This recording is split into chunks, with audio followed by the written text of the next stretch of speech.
Kita ke berita pertama, Saudara. Dua jenazah korban erupsi Gunung Semeru kembali ditemukan di lokasi pertambangan pasir, Dusun Curah Kobokan, Desa Supiturang, Kecamatan Candipuro, Kabupaten Lumajang, Jawa Timur pada Rabu 8 Desember hari ini. Tim rescue menemukan korban di dalam dam truk yang dinaikinya. Sebagian besar bodi kendaraan pengangkut material pasir tersebut terkubur oleh lahar panas.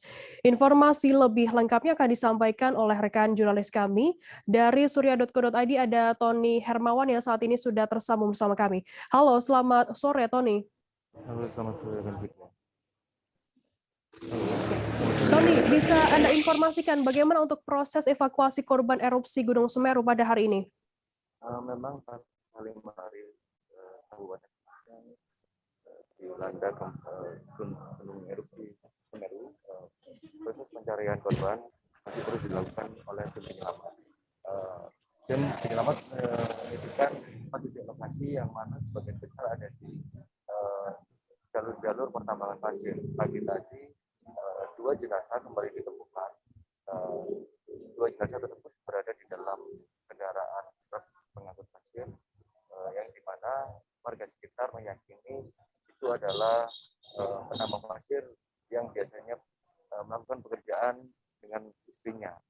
Kabar yang beredar, informasi yang saya dapat, masih ada satu jenazah yang tertimbun di dalam,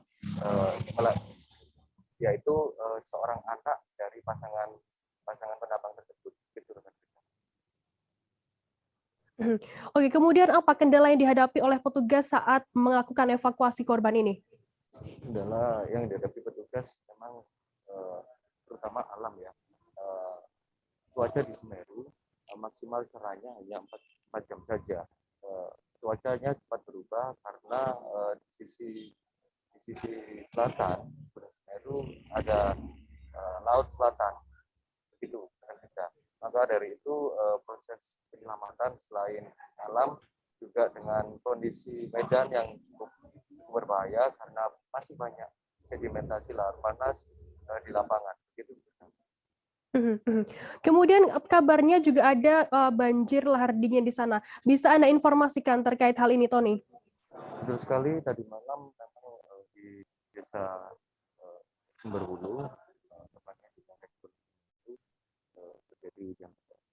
Ini mengakibatkan tumpukan sedimentasi meluap sehingga aliran arus yang ada di sungai akhirnya naik dan itu meluber ke rumah warga hingga tutup jalan.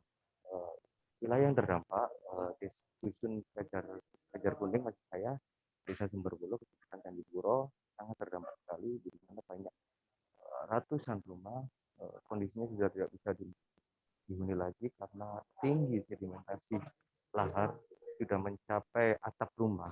Begitu. Beruntung waktu kejadian para korban ini sudah lebih dulu mengungsi karena sebelumnya terjadi erupsi Gunung Semeru. Tony, bisa Anda informasikan untuk update terkini kondisi Gunung Semeru sendiri seperti apa saat ini? Untuk update Gunung Semeru terkini masih sama sebelum pasca 1 hari terjadi gunung erupsi, masih mengalami kegempaan beberapa kali,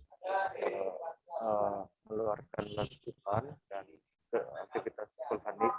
Dari pagi terpantau dari desa Candipuro meluncurkan guguran lava. Begitu.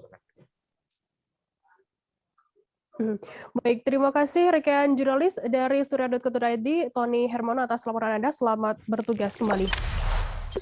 Jangan lupa subscribe, share, komen, dan like ya.